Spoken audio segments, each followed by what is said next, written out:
So we have postulated on general grounds the following action for the relativistic particle T1, T2, d tau, square root of g mu nu of z of tau, z mu of dot, that mu dot. Postulated in arbitrary curvilinear curved space-time with the metric g mu nu.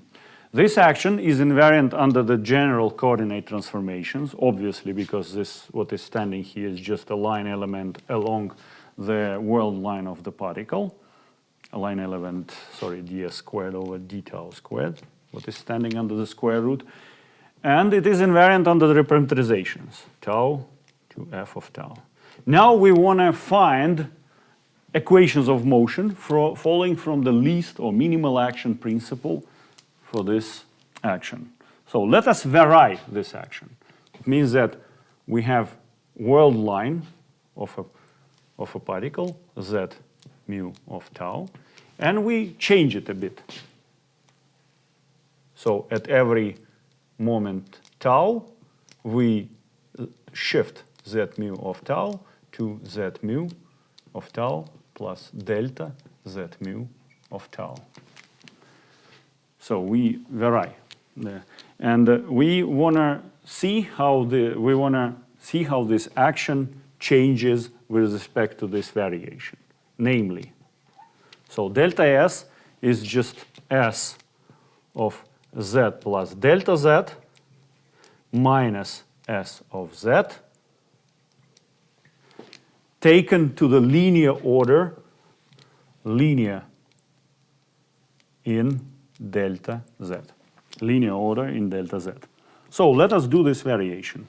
Delta s is equal to minus m integral of tau 1, tau 2, d tau.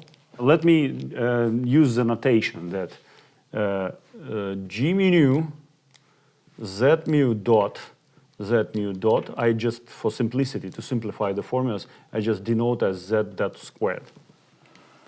So during this variation, we just differentiate this guy, which is just 1, 2 over square root of z dot squared, and the variation of g mu nu of z times z mu dot, variation of this guy. Now we want to make one more thing, important thing. We want to multiply by square root of z dot squared and divide by square root of z dot squared. We combine this together with this into ds. In fact, d tau, well, obviously, d tau square root of z dot squared is just ds due to this fact that this stands here. So now we vary this thing and then put the square roots inside the brackets. What we get? We get the following thing. Integral of ds over 2 minus m, of course, is here. And here stands delta g mu nu z dot mu z dot nu plus g mu nu delta z dot mu z dot nu plus g mu nu z mu dot delta z nu dot, where dot here is now differential with respect to s rather than tau, because in this differential every d tau is combined with square root of z dot squared from here. So now minimal action principle demands us to put this to be equal to 0 for any delta z. But we notice here that there is a delta z dot and here delta z dot, which is just, it means that we have here delta z dot is nothing let me write delta z dot is nothing, just d over ds of delta z. So to get rid of d over ds of delta z here and here, we have to integrate by parts. By integrating by parts, we gain here boundary terms at S1 and S2, at initial moment of time and final moment of time.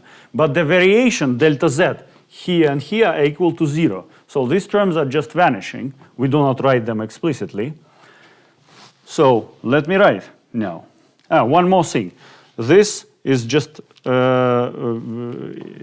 obviously equal to the following thing. So let me continue. This is equal to this.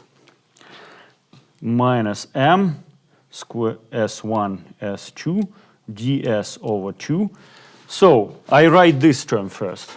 This term is d alpha g mu nu delta z alpha, which is just a variation of the metric to the linear order in delta z, is just this guy, because we just Taylor expand g or mu nu of z, times z mu dot, z mu dot, minus, after integrating by part this and this term, we obtain the following thing.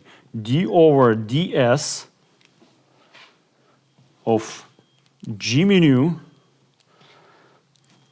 of z, which is a function of s in its own right, z mu dot delta z mu minus d over ds g mu nu z mu dot delta z mu. Sorry, this is curly brackets corresponding to these curly brackets.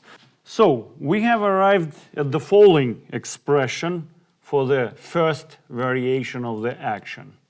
It looks as follows. S1 to S2 integral over ds over 2 d alpha g mu nu delta z alpha z mu dot minus d over ds g mu nu of z mu dot delta z mu minus d over ds g mu nu of z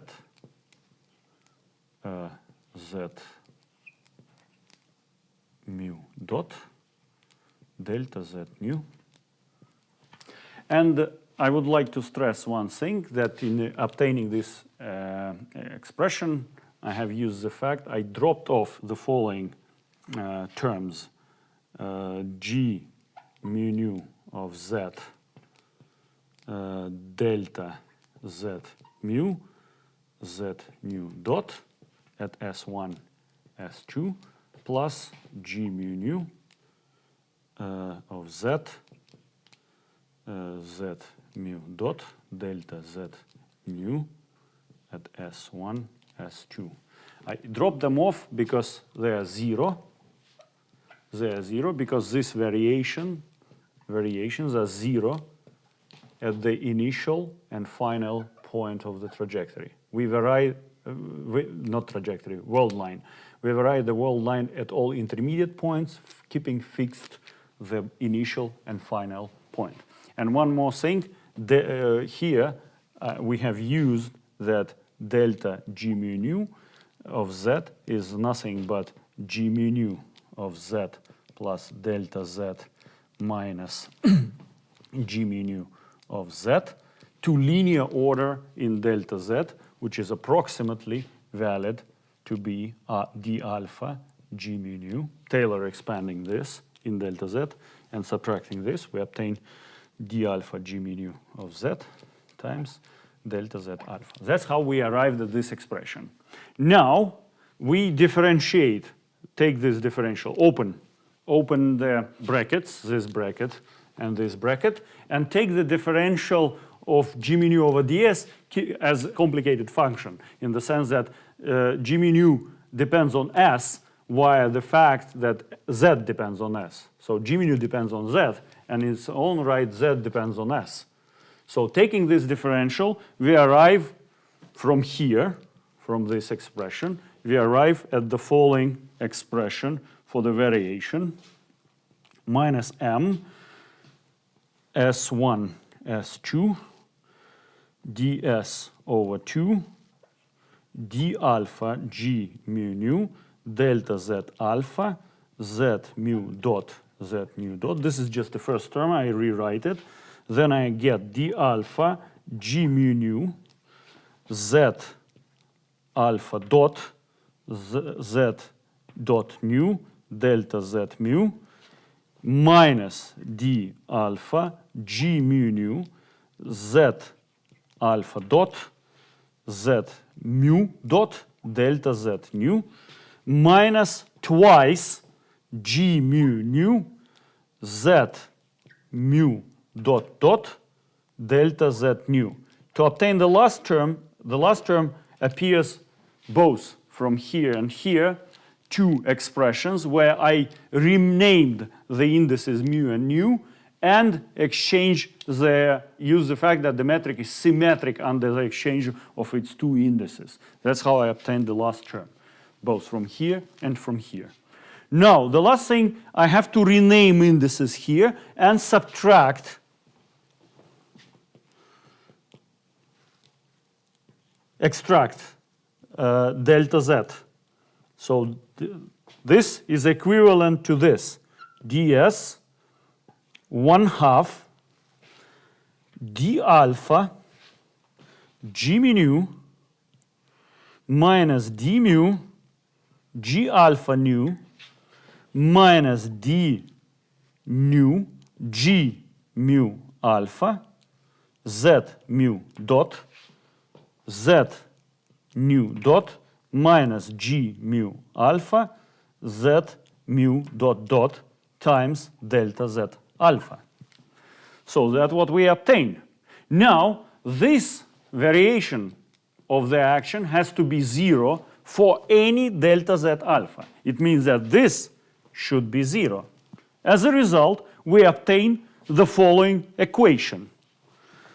Z mu dot dot plus gamma mu nu alpha z mu dot z alpha dot is equal to 0, where gamma is so-called Christoffel symbols, and they have the following form, as follows from this expression.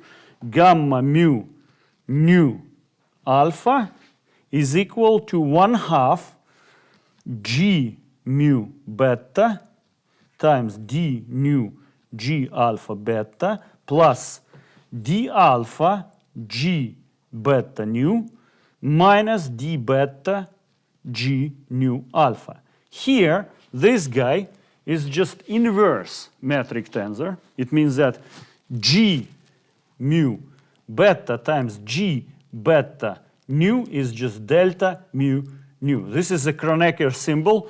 It has unit matrix. So this guy is just inverse metric tensor with respect to g beta alpha, which is original metric tensor. So this guy stands here. That's the end of this lecture.